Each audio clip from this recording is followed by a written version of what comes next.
Okay, we're back. Okay, let me say something else here now before we go on to some of these theoretical issues.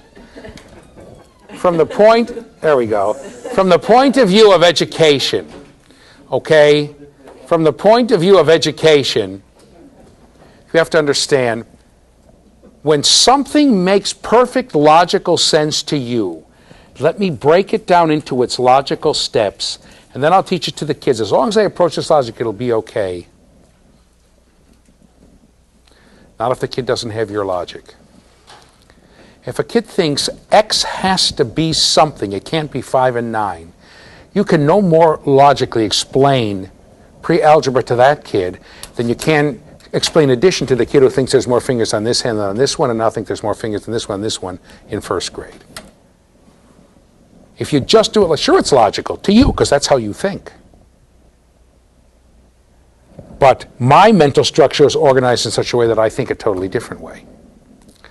Okay, the second thing is emotions. By the way, David took off. I insulted him. Actually not. He and his wife are closing on a house, he told me. I don't think he'll mind if I tell you. And he said, I just had 1,000 different figures in my mind. And when this program came to me, it just, right, that's going to happen plenty. You have to remember that. And Piaget talks about that. Everyone talks about that, about attention and playing to it. So he's been figuring mortgages and rates 30 years, 20 years, 15 years, formula operational stuff, but this hit him very strangely. If you think that because you have a nice, sweet, logical explanation, and because it's done in a way where it's clear to you, that doesn't mean the kid will understand it, or that the kid is on the same track as you are. You have to be careful. You have to be careful, and you have to understand that.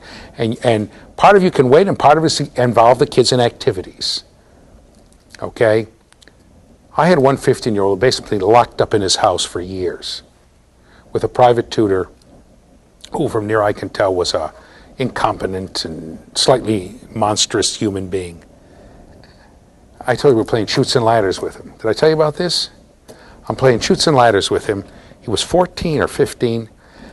You know how Chutes and Ladders works, right? You're on a thing, and then you get 3, and if you get a ladder, you can climb up. If you shoot, you go down. You get extra spin. So he would be in 11 and hit 4. He'd go 1, 2, 3, 4. I said, no, you can't. You got to tell me where you're going. 11, where will 11 take you? He didn't know. We play Chutes and Ladders over and over and over. Finally, he's got a 6. He's at 16. He goes to 22. Right? So you getting a little bored with this? He said, "Yeah, it's a boring game. It's stupid now." So we stopped playing. But I would sit and play it with him, and I went for an hour, a couple of times a week, 2-3 times a week. I didn't play it the whole hour. It's enough already. But we would play a little bit of Chutes and Ladders. His brother, who was in the same situation, he could not. He was about 16, 17. He couldn't get that 4 feet was 1 yard and a foot.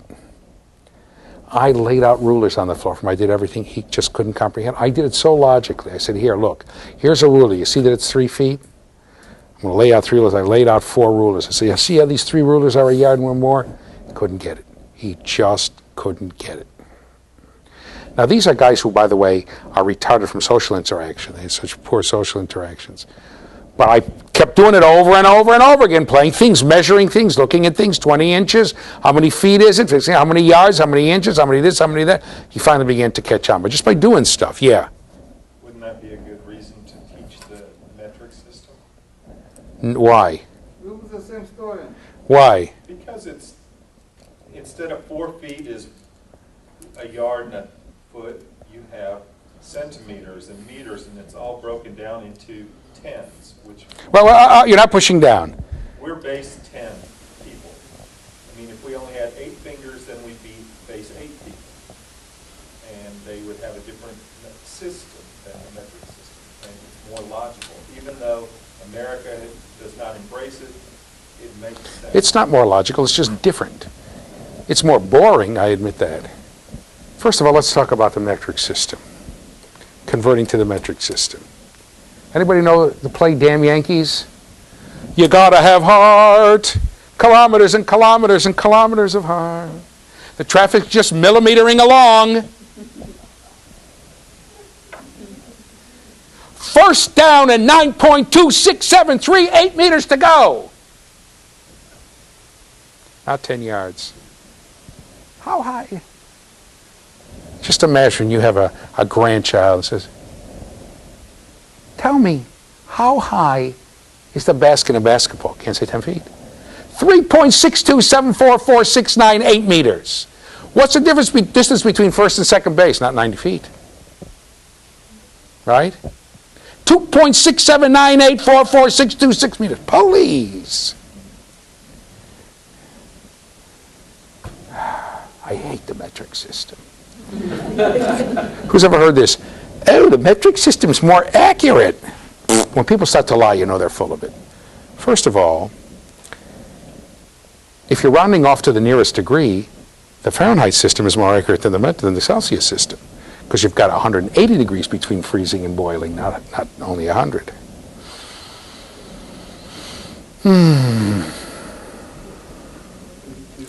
But the answer to that is no. The answer to that is you think if you lay something out that to you is more logical, that this will be more logical to someone who does not understand whole-part relationships. He just couldn't understand whole-part relationships. And switching to something that said 10, 10, 10, 10, 10, it's not going to help. Let me tell you something else about the metric system. It's a terrible system. Terrible system. The metric system has no measures of volume. So I'm in Israel. I got somebody laughing at me here because he grew up with that system. And they're picking grapefruits and packing them in boxes for shipping. And on the side of there's a woman standing at the end, right? I'm working on this farm. And she's weighing the things and pulling out one grapefruit and putting another one, pulling out the other one. I said, what are you doing? This is a whole day's work for a person. I said, what are you doing? He says, well, it says they weigh 20 kilograms, right? 4 pounds. So it's got to get them to weigh the right thing. I said, what? You spend your whole day shuffling around, as I said, grapefruits. Did I say watermelons? It was grapefruits. Grapefruits. Shuffling around grapefruits. I said, what are you doing? He said, how do you do in America? I said, you sell a bushel. Here's a bushel of apples. He said, well, they weigh differently. It's different. I said, so what? So this bushel has a pound of apples less than this one. Who cares? Look how much time and energy you're putting. You could be out there doing some real work. I said, there's nothing this long in the metric system, like a foot. They have a decameter, but nobody uses it. It's just... The proof of it is the great power in the world, the United States, is the only one that doesn't use the metric system. The metric system has pulled down all other civilizations. What did I just make? What kind of error did I just make? Circular. It wasn't circular. What? Logic. What error was it? The United States is the great power. It doesn't use the metric system. Therefore, I'm assuming causality, correlation, right? There's a correlation between... And we go to horse races.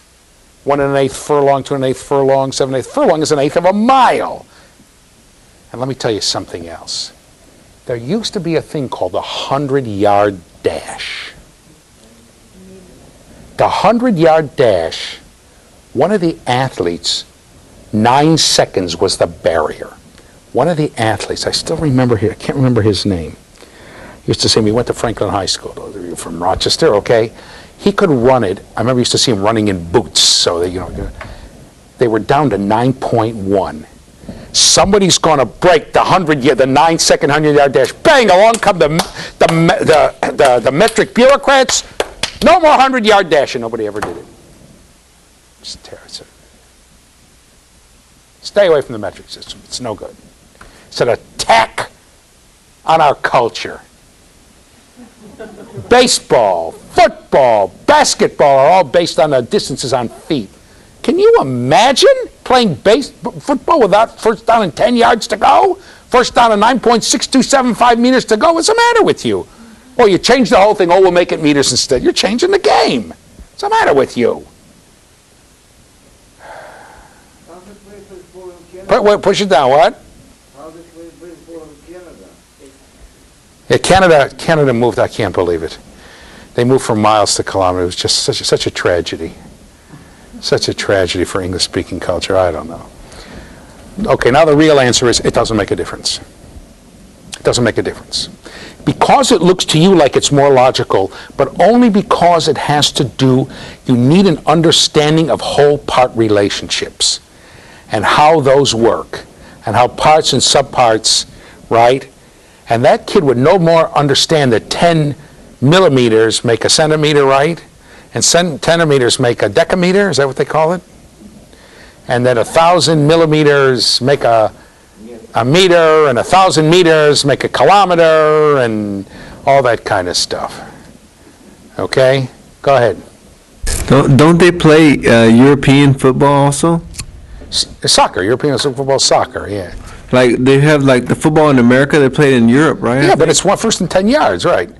Europeans want to play, they got to figure out what a yard is. So, I don't know. Especially that thing about not having measures for volumes. It's just... And I understand what you're talking about, but I guess, aren't there certain things like if you're going to tell a student that a yard is 3 feet, they just have to know that a yard is 3 feet? That's exactly right. They have to know that. But I can memorize a yard is 3 feet. And if I say to you 4 feet is a yard and a foot, and the kid goes, huh? Of course. The point is that it's the cognitive ability that gives you, the cognitive thinking ability that gives you the capacity to learn things meaningfully. So when I came to the metric system, right, I never saw it before in my life. And when I come to the metric system in high school and the teacher is explaining how it works, because I had the cognition, this is high school already, right, to understand whole part relationships, I could learn it. Right? I could make sense of it. Right? At that time, I didn't realize that they were going to try to take it and destroy our whole cultural heritage, but that's a different story. All right. People here are smiling. Take it easy, will you? Okay? You understand what I'm saying? So if I give you another system, for instance, a lot of people have said we ought to have a number system based on 12. You have another system based on 10. 10 is divisible only by 2 and 5. If you went, and there was a guy who actually devised it. He had a digit 0, 1, 2, 3, 4, 5, 6, 7, 8, 9, alpha, beta, 10. If you have a system based on 10, it's divisible by 12, by 2, by 3, by 4, and by 6. Much better, right? And there were scientists who use it. Okay?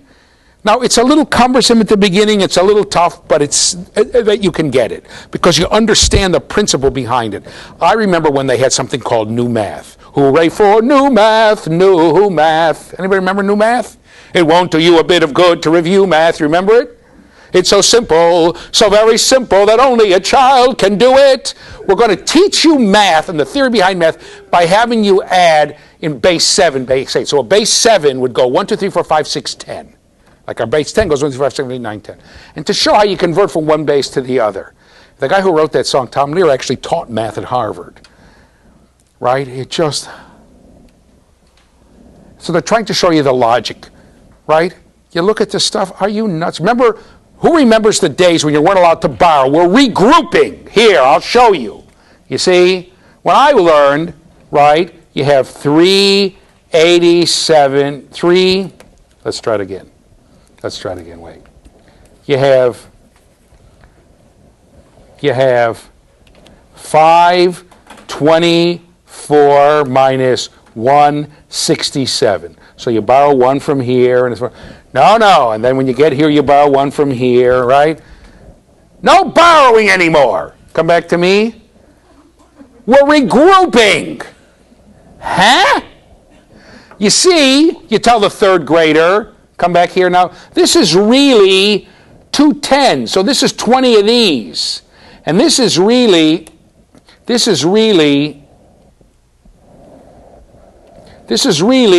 500s. So every one of these is 10 of these, and every one of these is 10 of these. So we're regrouping, we're not borrowing. Come back to me and I'll show you what you get. Huh? That's what you get. Anybody ever try to teach fourth graders regrouping? So what they did, what they found with new methods, the gifted kids, quote unquote, the kids who were already formal operational in the 6th and 7th, 8th grade, they got it. The other kids, it was a hopeless method. We're going to explain the logic to see how logical it is. We'll show you that this is simply a matter of that base 10 is really one possibility of all the abstract hypothetical ways that you can arrange number systems. Base 2, base 3. And of course, this was extremely important because computers work on base 2, off on, right? We're going to prepare for computers, and the kids are there. What a disaster it was. And I remember my professor was studying Piaget. He said, this is going to be a debacle. It's going to be a disaster. And it is. Now we're getting the same thing with algebra in 4th grade on a techie test or whatever the test is, right? The same. We're going to get the same thing. And now what you get, of course, there's ways to study. I was just reading an article. If it talks about civil rights, the answer is Martin Luther King. If it talks about the women's movement, the answer is Susan B. Anthony. Don't even bother with the question. If it talks about the American Revolution, well, you got to take a quick look. You got to remember these and these and these answers. The answer is Thomas Jefferson, and these and these and this answers. The answer is George Washington. I mean, it gets ridiculous already. So you can memorize for a test. The question is, you understand what you're doing. Go ahead. I mean, I know if people like my classmate over here who spoke about the 4th grade. I know they want to hurry up and do stuff faster and faster. Right. Be the best. But I'm like, why don't people just like take their time? I mean, well, exactly. You know? I once told one mother, I suggested the kid stay behind a grade. I said, the school statistics suggest, and I said, it's a good idea. So she looks at me. I said, look, so he'll be a millionaire when he's 34 instead of 33. What do you care? And of course, what happens when you rush kids is, Alkine tells us in the hurry child, you get disasters. Kids are convinced they can't do it. I hate it. I'm no good at it. This stuff is no good. And then even when they have the logical ability to do it, we had a high school teacher here telling me that kids really can't do formal operational stuff. It's because they've been clicked off to it. I hate that stuff. I can't do it. Right? Your mind zones out to someplace else. Okay? It becomes very difficult. And it's interesting that it is, just like with schemes, it's specific to certain things. If you're going to give me something about grammar,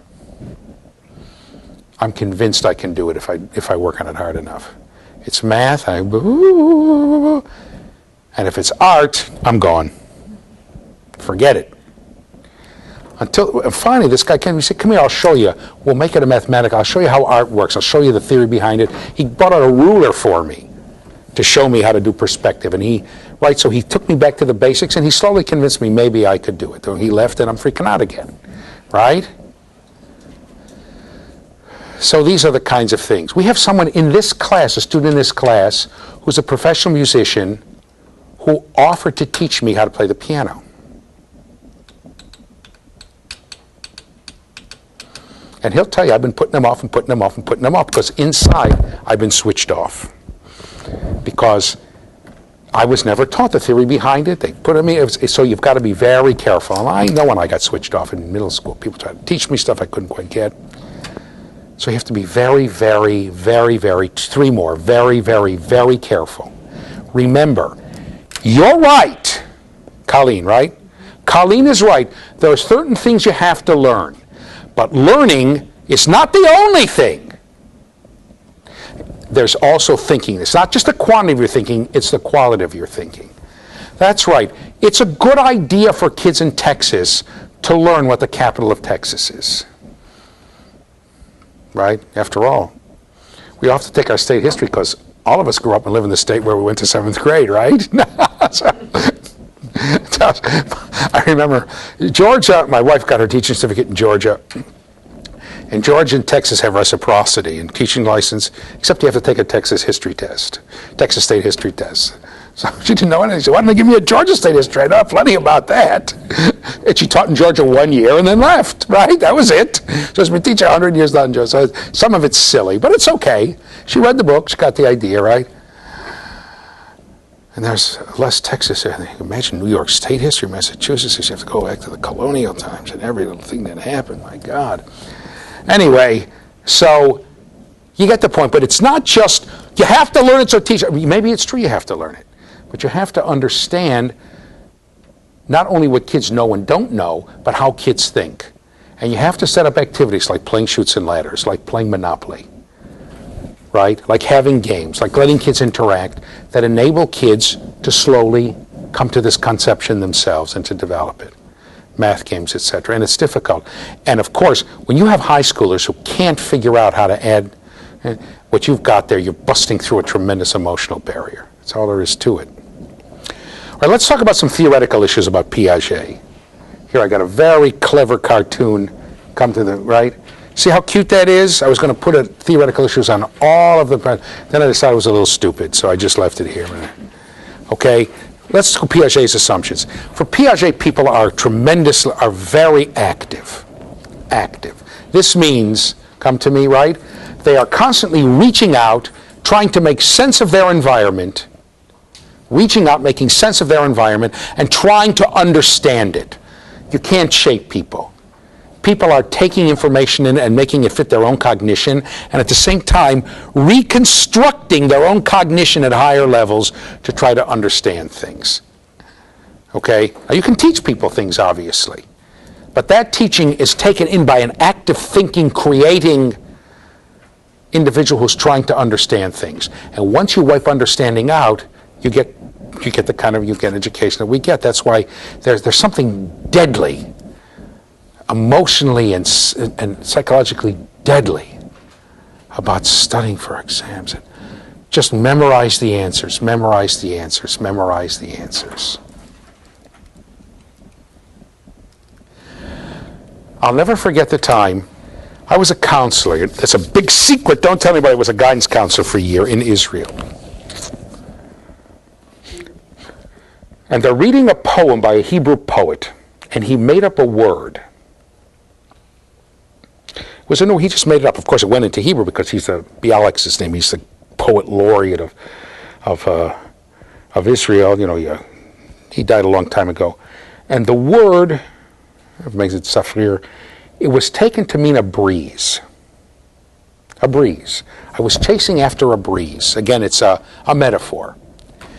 And he was in high school, and they were reading the poem. And this was a guy from very poor family background, right? And he had worked himself up, and he had a college degree. And now he was like on the town council. He was had to do with this very small town education. That's why I had to deal with him, right? And he told me he never forgot this. And he said, "Wait a minute. The root of that word is the same root in Hebrew as the word for bird." And Hebrew is a language based on roots, right? Letters. He said, why couldn't it be he was chasing after a little bird? Right? Clever.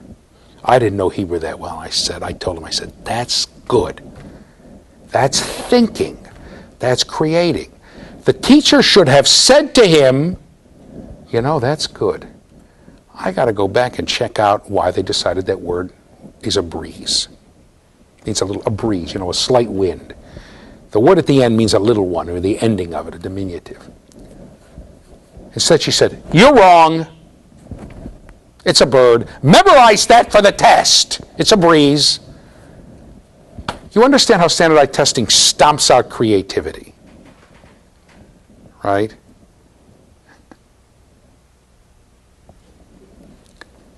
Some of the greatest artists that we had screwed up. Did you ever see the French Impressionists? They screwed up.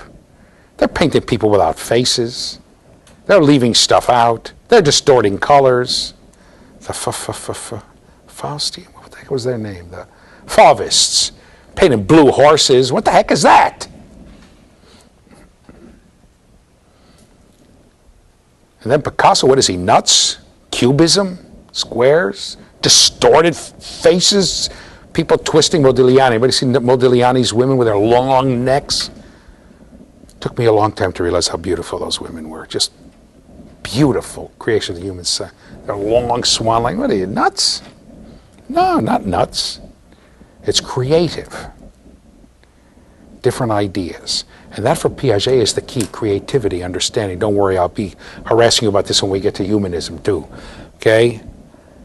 Go ahead, fight with me. Then if you're giving us a midterm and a final, where what we're being asked is to memorize information. I have to. Get it back. Right. It's the same thing, right? I didn't say that part's not important. So it's not the only thing. Two things. Number one, I try hard to have thinking questions on the midterm. Not always, I don't always do that. Number two, if you have someone who's going to be a nurse, I want her to memorize a lot of stuff, what drugs are, or a pharmacist.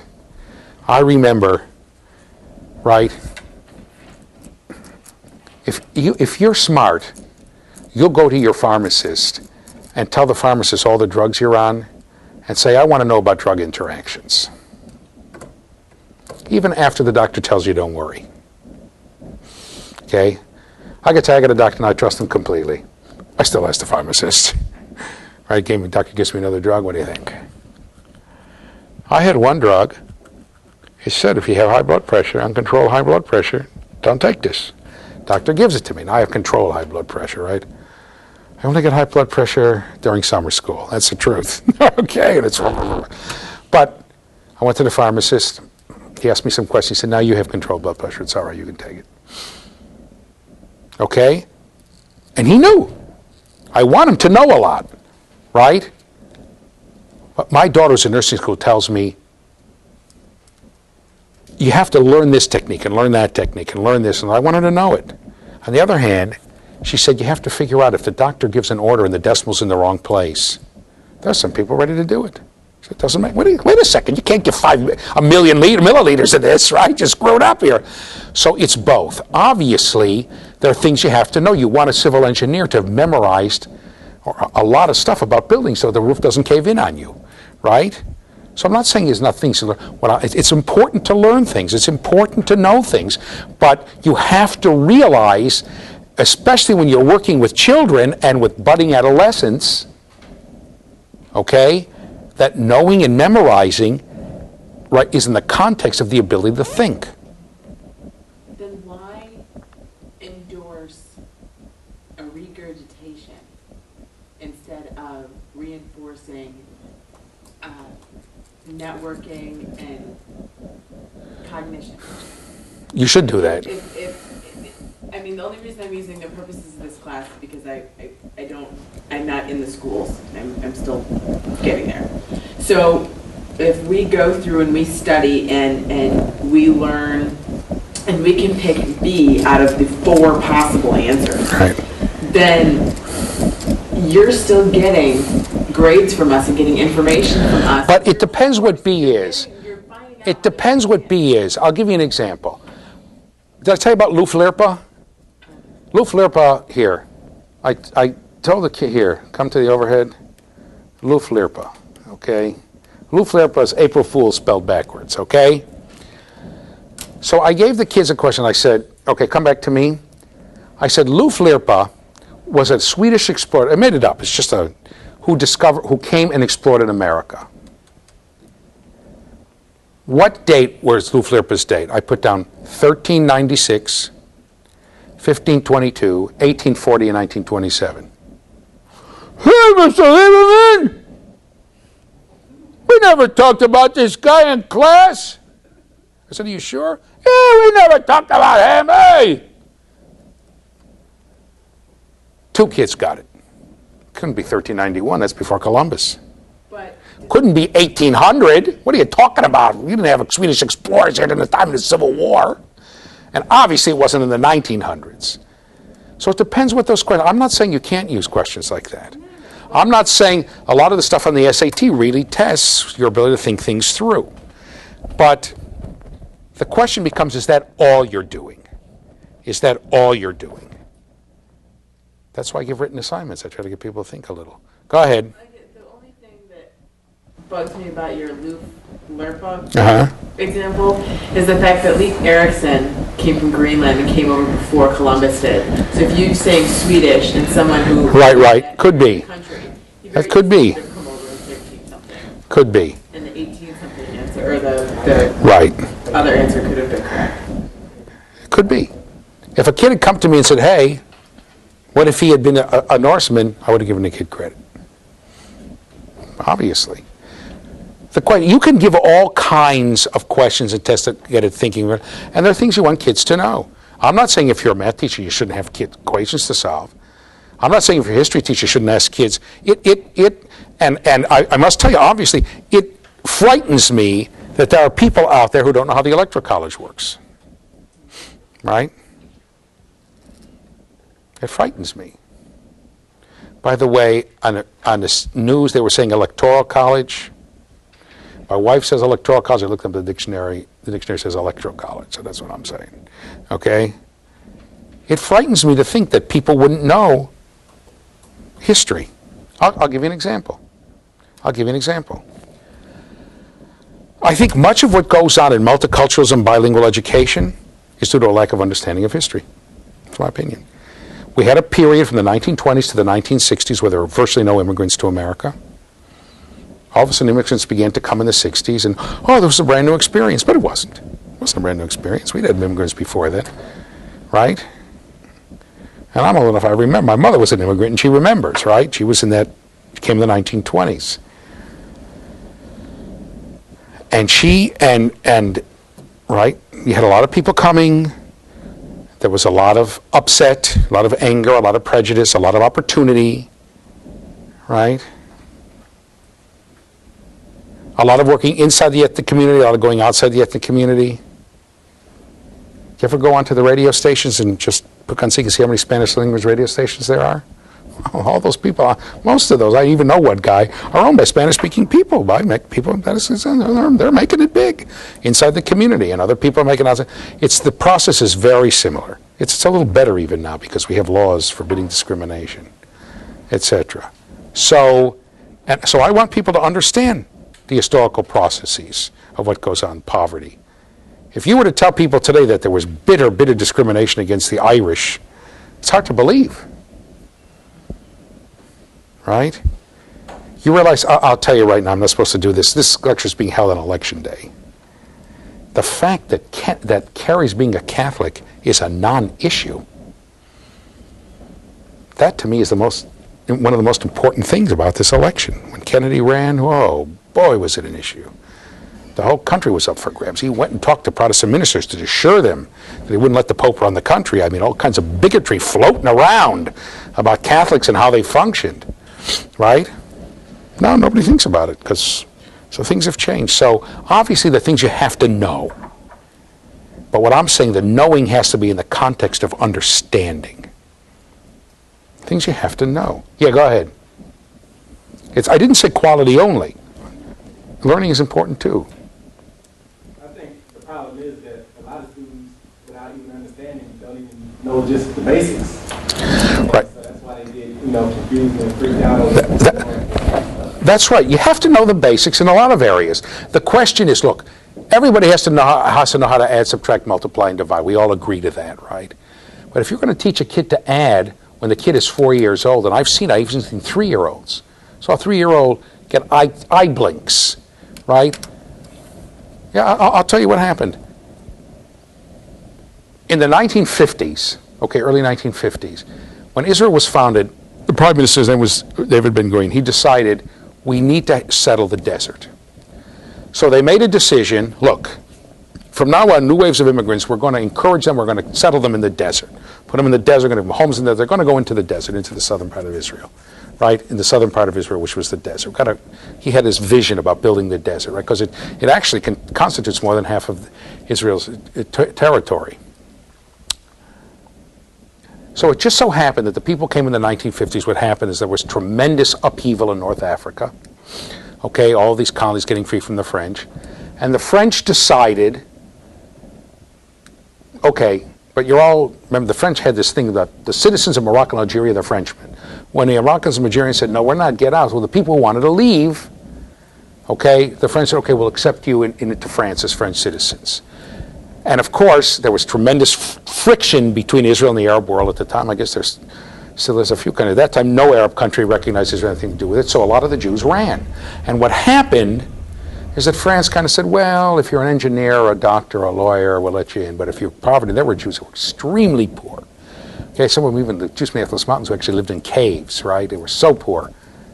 They've somehow wound up in Israel. So all of a sudden you have all this new immigration, and I don't think it was done out of a sense of malice. And all of these poor people are being sent into the southern part of the country, into the desert. And before you knew it, you had what was typical. Nobody's right. You had a lot of lack of facilities, lack of this, lack of that, and lack of facilities is the wrong word. A lack of achievement in the schools. So they decided, okay, preschool, and so they wanted to catch up. So they decided preschool education is going to be free in all of that area of the country for everybody. And they also wanted middle-class people, like Beersheba was the one big city down there at the time. We want those kids to come for free too, so that there's a mixing among the middle class and these very poor kids. They're real poverty. I worked in a town down there. People came from, half the people were literate in Arabic. The other half were not in Hebrew, and the other half were illiterate altogether, the parents, and it was very difficult. So I'm working in this school down there in one of these small towns, very difficult, and the lab assistant, her husband was an engineer, she's a lab assistant, she had a 2-year college degree. And there was a lot, she was a lab assistant, the lab and an assistant, right, and everything. She says her daughter, she comes to me and said, "Are you studying psychology?" I said, "Yeah, but not, emotions, it's thinking." She said, "Well, maybe you can help me." I was just about to finish my master's degree. She said, "My kid has eye blinks." Obviously, she's going to this preschool. Now, this is a middle-class family, right? Husband's an engineer. The mother's got working in the school, right? Eye blinks. So, what eye blinks? She's 3 years old. She's one of these preschools, like a Head Start type program. There was actually a lot of it was Model American Head Start, and they're giving her arithmetic to do. She doesn't know what a number is. She's 3, for God's sake. She's pre-operational, and the kid was getting nerves. She was having an emotional reaction to it. I said, "What should I said? Do the problems for her and send them back." She said, "Really?" She said, "How is she going to learn?" I said, "I promise you, by the time she's 16, she'll know how to add 3 and 4. I promise you." By the time she's 9, I said, "Take it easy." So, of course, obviously, people need to learn basics. In my fields, in history, I want people to know who George Washington is. I want them to understand about the Civil War. I want them to understand the American electoral process. I want people to have a sense of American history. We make a lot of bad policy decisions because people don't. Okay? And I think a lot of decisions we've made about the new Hispanic immigrants in particular, right, are immigrants that are decisions that are to their detriment, not to their benefit, because we don't have a sense of history. Okay?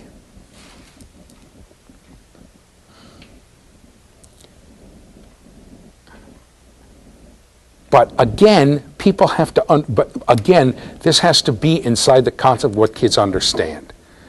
I think if you have 7th grade history, there should be a lot of facts in there, right? 11th grade history should have more analysis. In the end, though, when you come to college, I want an engineer. I'm assuming that people are in engineering school, or here, you all got college degrees, right? Are formal operational. Matter of fact, I know you are, right? Since you got AutoCAD, you all got BAs, right? And then I'm saying, okay, you want to learn engineering, you got to learn the facts. I want people in law school to know the law, right? But you have to be careful when you're working with young children, with adolescents, this idea of where you are, and even with adults, okay? Look, in case nobody noticed, okay, the best professional quarterbacks tend to be in their 30s, late 20s, early 30s. Take my word for it, people have been pounding on them for years. They're not the same physical specimens they were when they were 19 and 20. Hakeem Olajuwon was a much, much, much better basketball player when he was 29 than he was 19. And even though he did this stuff, believe me, his physical condition was already deteriorating. You'll notice, by the way, that the last year of his career, when Toronto picked him up, he already was physically, but he was smart. Does anybody remember, if you remember, the second time the Rockets won the championship,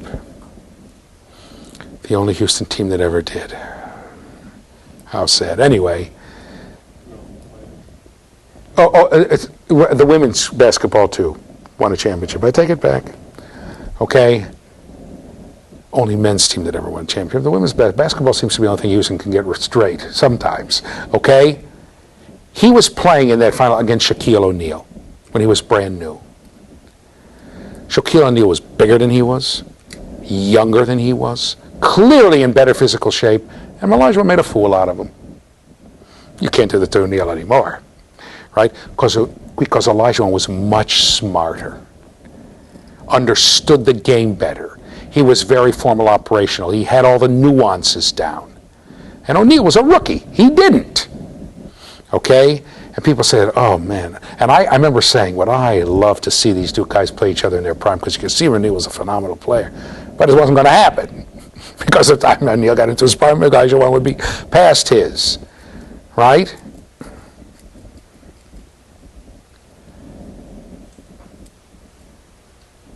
Let me tell you how American sports works. This is how American football works. 7 seconds. Action, stop. Time to think. Go back into the huddle, you think and think and think and think and think and think. The other side's think and think, you think and think and think and think. Stop. Got to go back and think. Somebody once actually took football and had just cut out everything except the plays. The game took 7 minutes, right? Nothing. Pass play, 4 seconds, stop.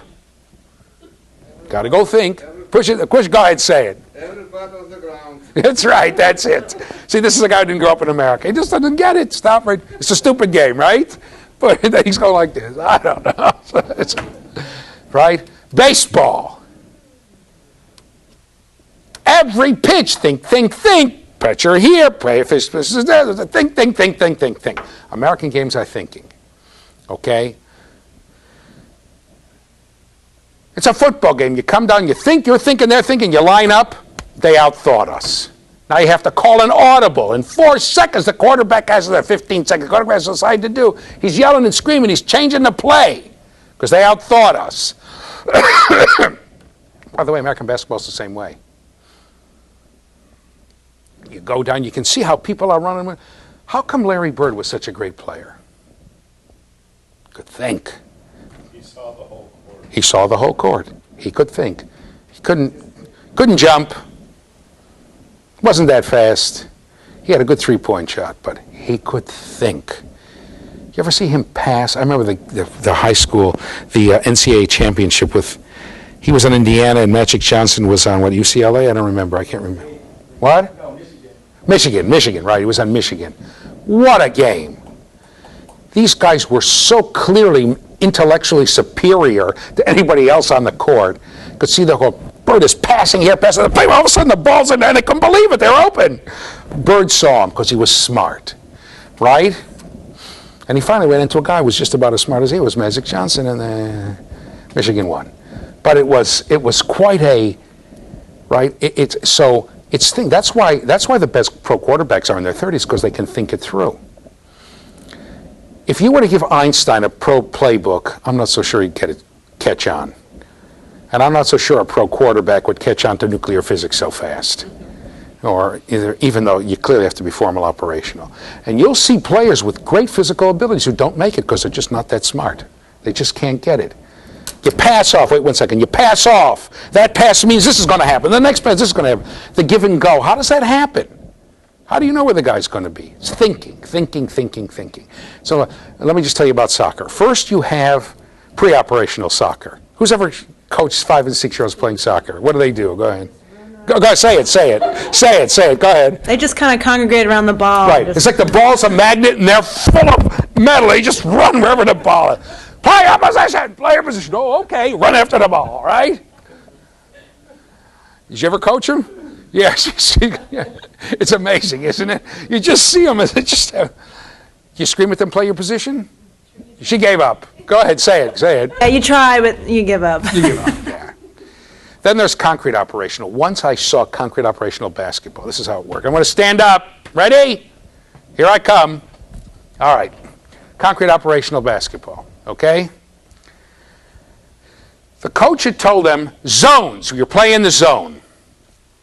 So there's a kid on the opposite team standing here. He takes the ball. He shoots the ball, hits the backboard, hits the rim, and comes to him. Takes it again. Well, the kids had the zones mixed up. So one kid thought his zone ended there. The other kid saw the zone. And this kid's standing between the two zones. The coach is screaming, somebody guard him! Somebody stop him! Stop him! Right? Once it goes here, the kid goes after it. He scoops it, takes it, and he realized bounces it back into the zone. They stop. They won't leave him alone. The coach is shrieking, block the shot, block the shot! The kid took about 9 shots. He finally got it in. So the coach calls a timeout. He said, what's going on? I snuck down to here, and he's apoplectic. His son, I think it was 4th grade or 5th grade. He said, well, coach, I was in my zone. You told me to play my zone. That's concrete operation, right? This is my zone. I was in my zone. He said, no. First, he told the kid, so first he says, no, your zone was wrong. Your zone was over here. You should have been guarded. He said, but what's the difference?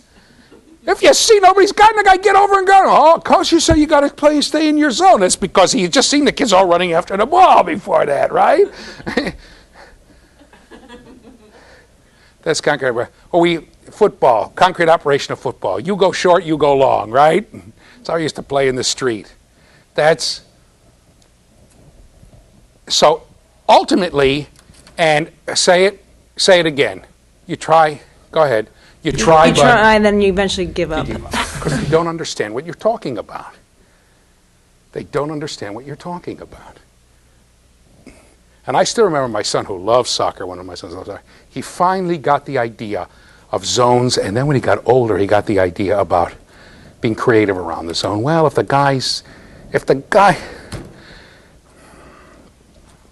two of them were in the back, right? He and another girl are on the team. And she was good because the guys would try to intimidate her. One day this guy comes, he's much bigger than she is, and he gets at her like this, and she had the ball, and she kicked the ball in a spot that put him on the bench for quite a while, right? She didn't take anything, right? So he was quite confident because he was fast and she was tough. One day she falls. She's going and she trips. And I remember I saw him run out of his zone and kick the ball out of bounds until she could get up.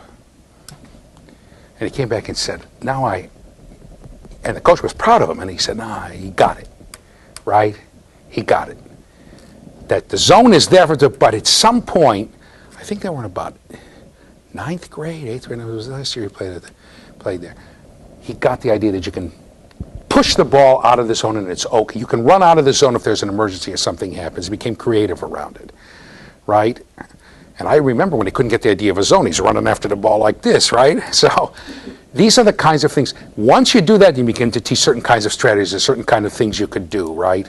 He began to understand we're supporting each other, right? So these are the kinds of things, and once you get there, then you begin to teach people stuff. But you always have to remember, under stress, like we saw David before, he's worrying about something else, is closing on his house. Under stress, under a brand new task, you can get people reverting to another kind. In particular, if it's something you've been stressed out about before. I mean, you come to me with physics problems. I did not do well in high school physics.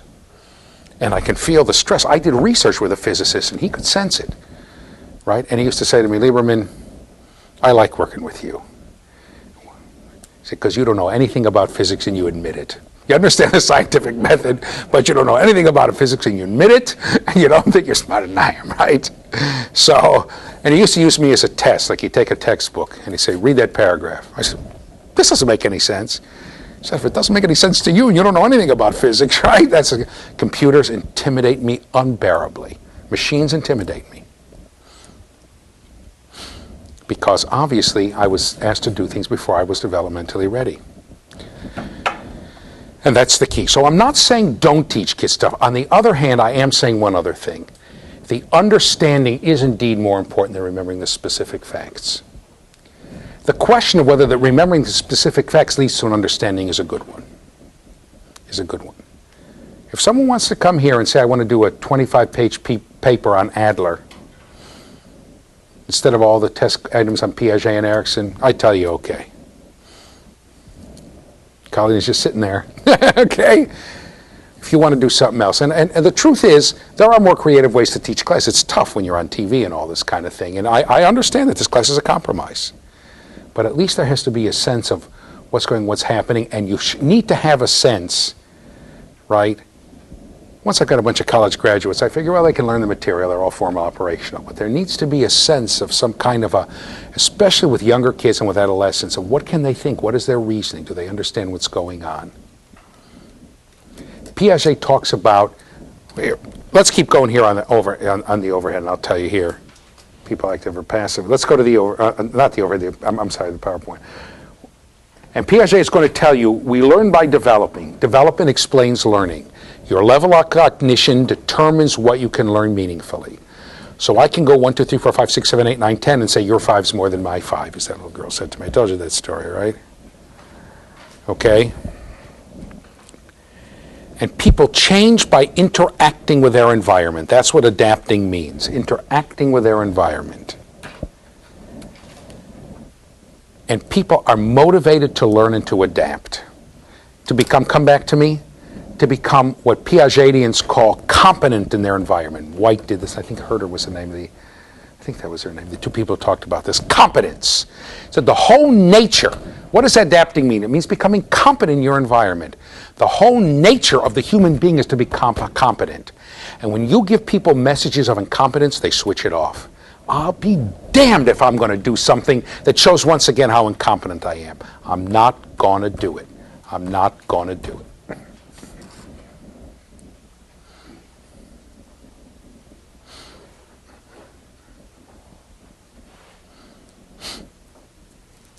How many people here for $100 would get up and give a 10-minute talk to an audience about a topic that I pick at random, half a minute before, you know, it could be something, it could be nuclear physics, it could be Persian history. Who would do it for $100? Who wouldn't do it for $10,000? Right? Would you do it or not do it? Push it down, push it down, push it down. These are the non-voters I'm picking on. Do it. You'd do it. Would you do it? I wouldn't do it for 100. Yeah. But I might do it for 10,000. Who would do it for 50 cents? Figure what that is, 50 cents I didn't have before. Sure. I would. I don't care. 2 or 3 of us. I don't. What do I care? I can BS about anything for 15 minutes. Right? George laughs a lot. Okay, the thing is that competence, I feel absolute competence in getting up and just talking extemporaneously. My wife prepares and prepares. If you tell her to do that, she freaks out. One day, we're going to visit friends in a small town in Louisiana.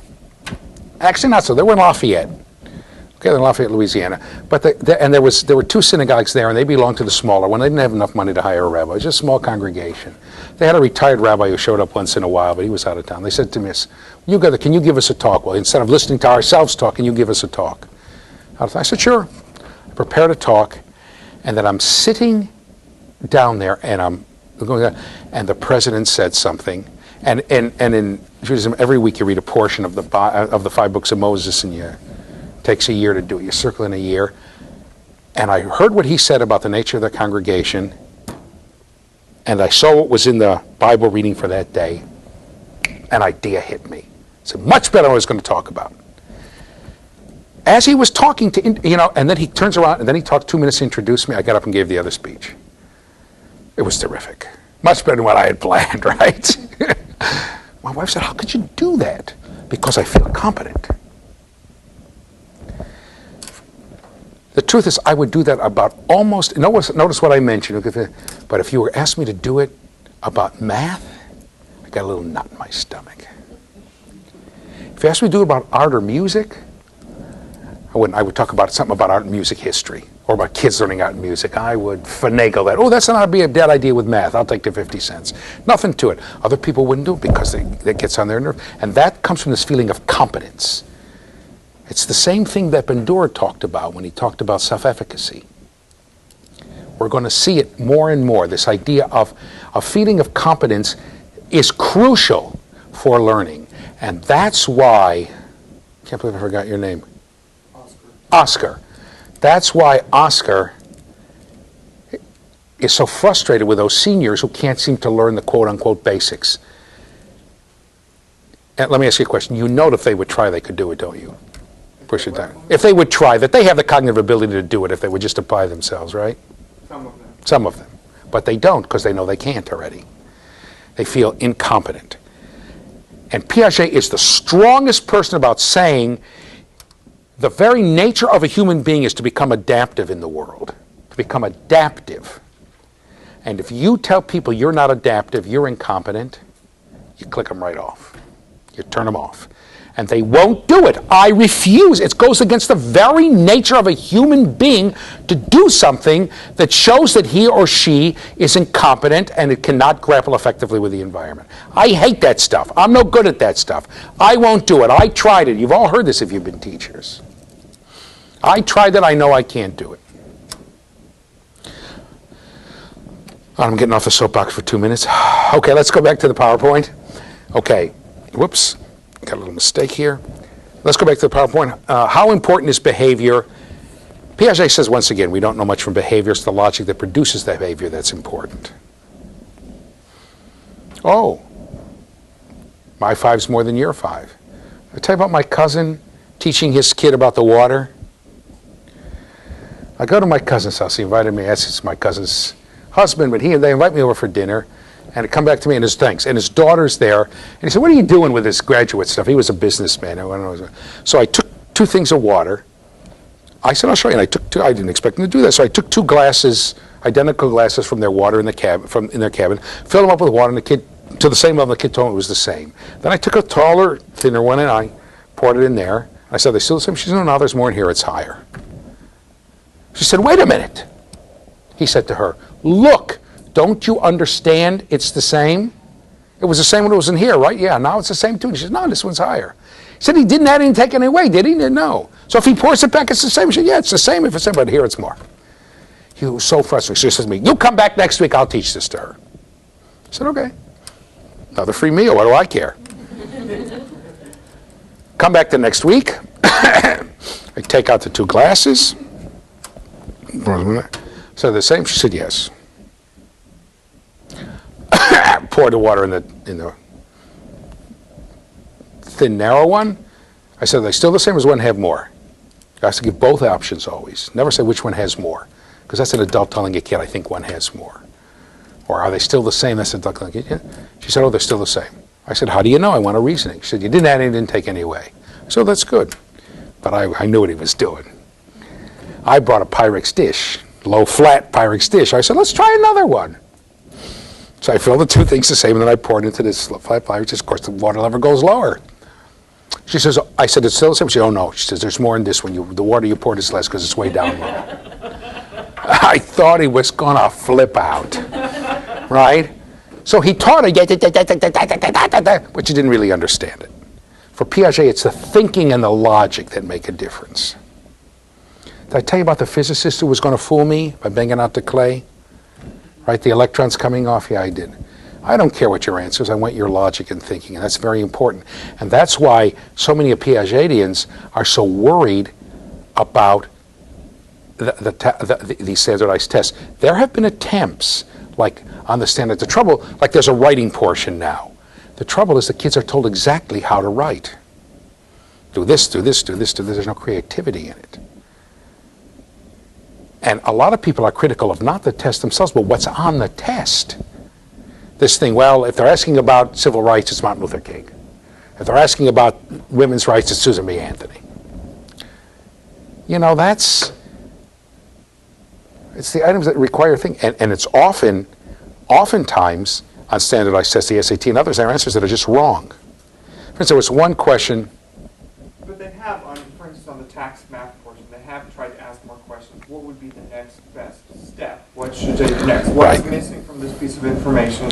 Yeah. So there are, there are changes. There's an attempt to do that. That's right.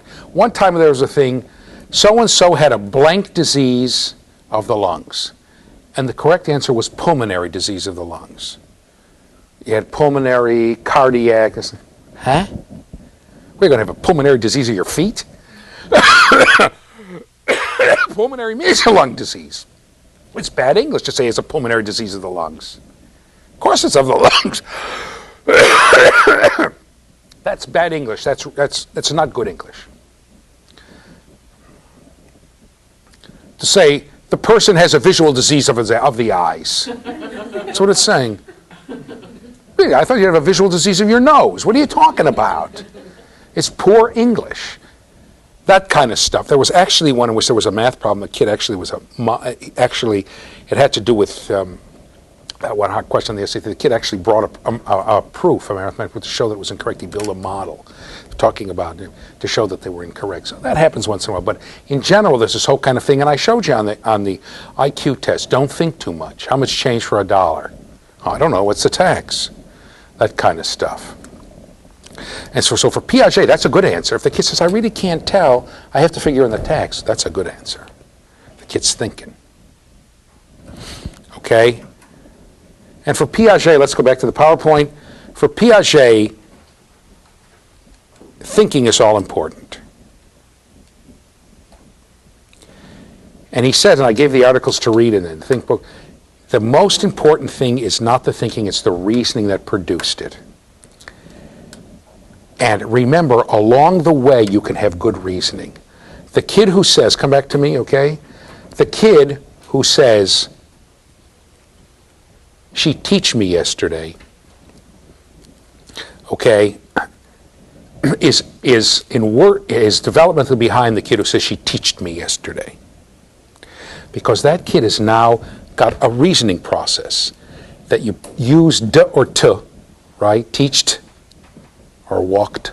Walked, that's a t. Jumped. What's the one that has a d sound? What? Sawed. I sawed it, right? Or robbed. You use a t or a d sound at the end to make the past. That's thinking, and that's applying it across the board. That's good. That's a good mistake. You can learn from kids' mistakes. You should look at their errors of reasoning, okay, and see what's happening. That's why a lot of people say, give these standardized tests, but look, the errors the kids make, like what's the next step, ought to give you an insight into what is missing in the kids' thinking. That's why so many people, there are a lot of people, and I'll tell you I'm one of them, who think that if you use these, if the tests are built cleverly and well thought out, you can use these tests to get an analysis of what the kid knows and doesn't. I'm not a judge. Fail, pass, no good, 80%, 20%, 90% pass. They're just being misused until the whole point doesn't become teaching the kid and using the benefit of the kid, but you got to pass at all costs and nothing else matters. Yeah. I see writing as well, but on the tax test, because we just took like a practice tax test for writing, it's not so much about just the actual writing, they want like detail.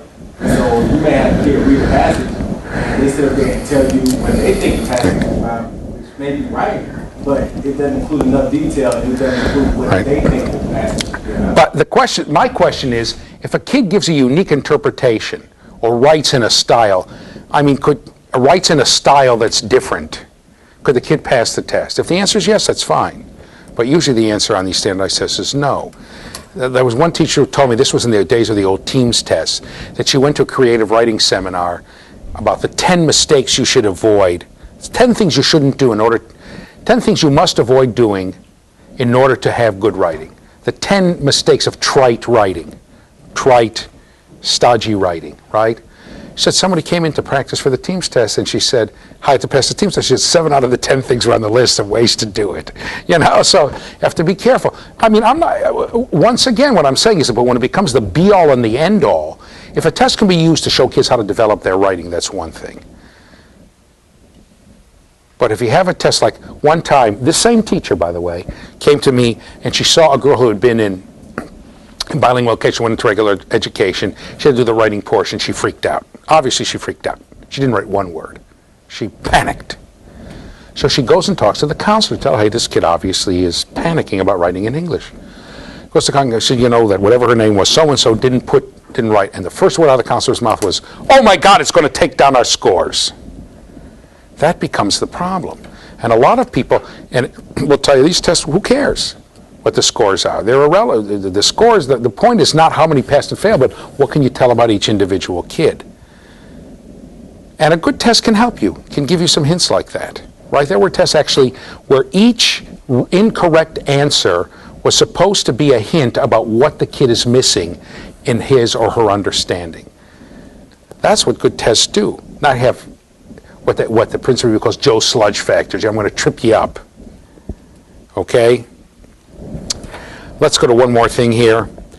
Piaget's theory, on the PowerPoint, sorry. Piaget's theory places a heavy emphasis upon thinking. But Piagetians have emphasized how crucial it is for children to have a sense of competence when they're trying to learn new tasks. I talked about this already. And this competence, if you feel incompetent, right, that you're not adapting well, you avoid, okay? And you can see this is similar to self-efficacy. I'm not going to do it because it shows that I'm incompetent. And for Piaget, okay,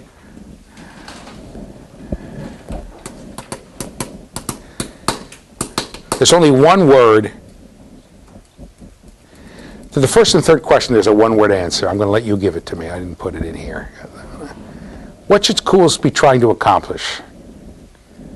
Getting kids to be able to what? Go ahead. Think. Think! Southern Accent, that's the name of the book I gave you, right? Think! I have confidence I know it's on tape that I'll be using that book for a while. And the educational methodology that are consistent with this was too long to write out. They're the things that I talked about. Having kids engage in activities, which enable them to develop their thinking. And ultimately, to look at problem solving. What are you going to do? Whether it's playing chutes and ladders so the kids can learn about numbers or Monopoly or building models or doing whatever. And it doesn't boil down to specific. I told you about Joey who built in the Indian village, right? Just to show that he knew it. Okay, come back to me if you can. Okay, so let's keep going here. Let's go to the PowerPoint. Let's finish it, okay? I'm sorry. Okay? For this theory, achievement is a development of thinking, being able to think well. Now, I was called to task by Colleen and others. It's also learning stuff. But in the end, it's the ability to think that enables you to learn and to solve problems. And for Piaget, it's a problem-centered learning environment, okay, in which kids are permitted to follow their own curiosity and experiment with the materials presented. That's what counts. You need to have an environment like that. And this, I think, this is Lieberman's definition of learning disabilities from a Piagetian perspective. The normal reaction of normal children to being given tasks which they are not developmentally ready. I think that's meaning. Come back to me. It's much easier to say the kid has something wrong with the audio or the visual and the this, and to say, oh, well, let's use the tactile. We'll write the letters on the kid's back. Oh, we'll put red paper over the stuff so the kid can read it. Oh, we'll write the numbers upside. I mean, the craziest stuff. Because then there's something wrong with the kid. But the minute you take Piaget, you said, I have to understand meaning that the kid doesn't understand. That the kid doesn't understand, and that's why, and therefore it becomes incumbent upon me to interact with the kid, not to just to pour it in. And to say, well, I'm pouring in, there's something wrong. If it doesn't go in, there's something wrong with you. You got a leak somewhere, okay? Rather than saying, gee, it's a matter of meaning, and there should be a readiness for people to pursue their own thing. If you remember in the article about Piaget and Duckworth, Piaget and Duckworth, Eleanor Duckworth, where she's interviewing him. She, by the way, is one of the great Piagetian educators of all time. She throws him a softball where he can basically criticize anybody, okay? He can criticize any theory, educational theory, and he takes a potshot at Montessori of all things. Not at Skinner, but at a developmental theory like his. But he did it because he wanted to make the distinction. He said, look, when you give kids sticks, Montessori says line them up from the smallest to the biggest. He said, no. Kids want to experiment with a stick, play with a stick, do things with a stick. Try them in different orders. In the literature, there used to be a definition between the bright child and the creative child. The bright child, if you say, I want you to take this scale and weigh things as close as you can will go and figure out how to get the thing accurate within 1/100th of a gram, so that everything will be exact, and figure out how to use it. The creative child will take apart the scale and see how it works. Okay? The characteristics of creative children and the problematic symptoms of attention deficit disorder overlap a lot. 70%, some people estimate. I'm doing my own thing, I'm taking a look, et cetera, et cetera. Now, obviously, there are different situations and different times and different things. But in the end, for Piaget, the clear thing is to develop meaning. A sense of meaning, a sense of what you know. And for you the first thing you should suspect when you explain a kid, I've explained it to you 15 times, 10 times, why can't you get it? Is that the kid's reasoning may not be there yet. And you may have to give the kid a chance to interact with and solve the problems, working together. People will tell you, oh, Vygotsky is all for interaction and Piaget is against it. It's just not true. It's just not true. Yeah, go ahead. I used to do that because I actually teach English, and so I teach writing too. And a lot of times when students used to write answers, I used to read them like, where the heck did they get this from? It doesn't make any sense. But when I call the kid up there, it's like, explain this, and they actually explain it to you, then it starts to make sense. It just didn't seem that way when they actually wrote it down. Exactly. What do you mean? How did you figure that out? Where'd you come up with 2 cents change for $1? Well, I figured in the tax. Ooh, pretty. Exactly. What is the kid thinking? You must be a good teacher. You can teach my grandkids anytime. My kids is too late. Are you pushing it down? Is it some of the kids that I thought were a little off were actually some of the most intelligent kids in the class? Creative, exactly. Exactly. Yeah, go ahead. There was a question over here? No, you couldn't hear me. Were you pushing it down? Yeah. Say it again. Can you hear him now? Can you hear me now? No? Can you hear him? What he said was that some of the kids he thought were the most off or weird were actually some of the most intelligent, the most creative. His microphone is obviously broken. So that's, and it's important to understand it, but he's looking for meaning. He's saying, what did you mean by this? How did you understand this? What's going on here? One time, an English teacher told me, she came in, the principal interviewed, what she would do is she would have the kids write stuff, the other kids would listen and critique. Positive and negative, right? She said it took a while because, hey, that sucks. That's not a critique, right? But eventually they would learn by hearing good writing, and the writer would learn by hearing people say, you could have used, like you were just saying, you could have used some more adjectives, some more descriptors, or you could have done this, or the person. And this is in middle school, I might add. One day she comes in, the principal says, the kids were not having on-task behavior. So what are you talking about? One kid is sitting and reading, the others are just sitting there. So they're listening, they're critiquing. I got to see them doing something. They're just sitting. Thinking is not on-task behavior. And that's what becomes difficult. So it's, right? And in the end, what you're really going to have to do is sort of, the smaller the class, the more you can let kids go off in their own direction, right? And try to do things. And people come up with creative ideas, creative solutions, creative answers. I once had somebody come up to me. This was a rotten trick that I did. He said, if you think about this question this way and this way and this way, this answer could be right too. I thought about it and I thought about it. I said, damn, you're right. It's a little strange, but it's true. I took that question off the tip, but I only gave him the credit. Nobody else, right? That was the dirty trick I pulled. I said, if he's smart enough to come and talk to me about it. So these are the kind of things we have to think about. Now, one more thing for next week. In the end, this question about competence and emotions being important, there's some people who are going to say it's all important, that this is what's going on. That what we really have to do is understand human personality, human thinking, what is motivating and driving people emotionally, and that gives us the best insight how to teach them. So we're going to go and we're going to talk about, we're going to go into some emotional theories for a while, right, and social and emotional development. We're going to start with the granddaddy of them all, Freud. You probably have the rare privilege of being the only ed psych course that talks about Freud at all in the whole country, maybe a couple others, right? But he really, some of the more, Erikson comes off as development of Freud, and Maslow and the humanists come off as a reaction to Freud, very upset with Freud. And really, those are the people sort of shaped, I think, about kids' emotions and what they are.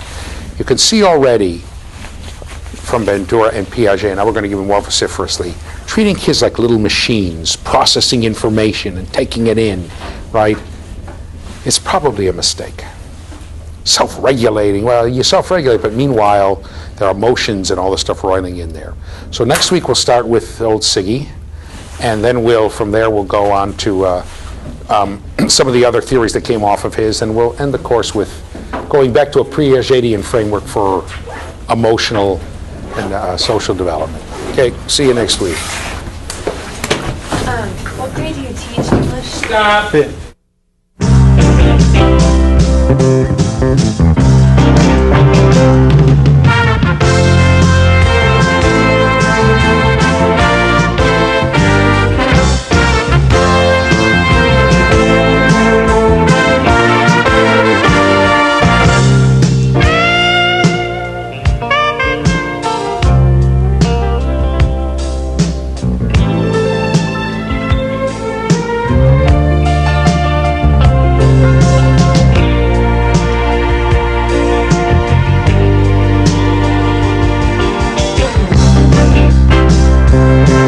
Thank you.